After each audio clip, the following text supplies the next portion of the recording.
ఖమ్మం జిల్లా నేలకొండపల్లి మండలం అజయ్ తాండా గ్రామంలో బానోత్ సక్రియ అనే 70 సంవత్సరాల వయసు వృద్ధ మహిళ మాట్లాడుతూ, నాకు 2 కుమారులు 2 కూతుర్లు ఉన్నారని తెలంగాణ ప్రభుత్వం ఇస్తున్న వృద్ధాప్య పింఛన్ చెరువు మాధారంలోని ఆంధ్రప్రదేశ్ వికాస బ్యాంక్లోనే నాకు తెలపకుండా పెన్షన్ డ్రా చేశారని, నాకు కన్న కొడుకులు అన్నం కూడా పెట్టడం లేదని 6 ఎకరాల పొలం 2 కుమారులకు చేరి 3 ఎకరాలు పంచిన కనీసం తల్లికి అన్నం పెట్టలేకపోతున్నారు. పోలీస్ స్టేషన్లో కేసు పెట్టి 10 రోజులు అవుతుందని పోలీసులు కూడా పట్టించుకోవట్లేదని తెలిపారు.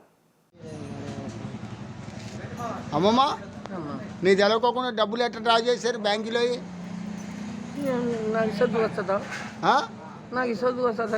చదువు వచ్చు కాదు, అసలు నీ తెలవకోకుండా నీ పింఛన్ ఎట్లా డ్రా చేశారు? నీ పింఛన్ ఎట్లా డ్రా చేశారు? పట్టుకో ఒక్క నిమిషం పట్టుకో. నీ తెలవకోకుండా నీ పింఛన్ ఎట్లా డ్రా చేశారు?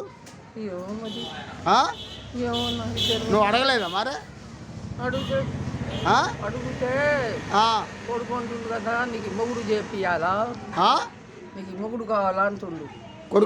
కొడుకుని అడిగితే ఉంటుండు మొగుడు కావాలా, కోడలు లంజా రౌడీ లంజా భగవంతా గొంతు విసిగట్టాలి వస్తుంది. మరి నీ డబ్బులు ఎట్లా డ్రా చేశారు? ఏ బ్యాంక్ ఇది?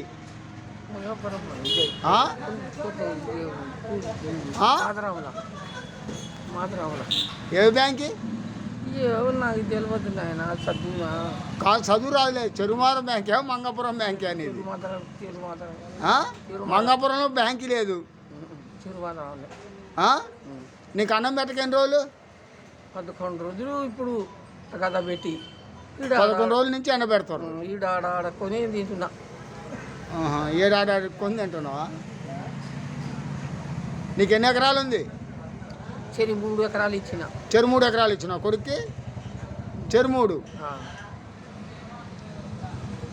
ఎకరాలు ఇచ్చినావు, అయినా బోవ పెడతాలే.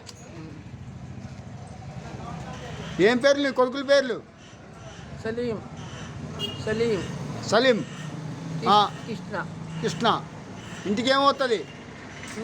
ఇంటి పేరు బానోత్ సలీము కృష్ణ. 3 ఎకరాలు ఇచ్చినా అన్నం పెడతాలే.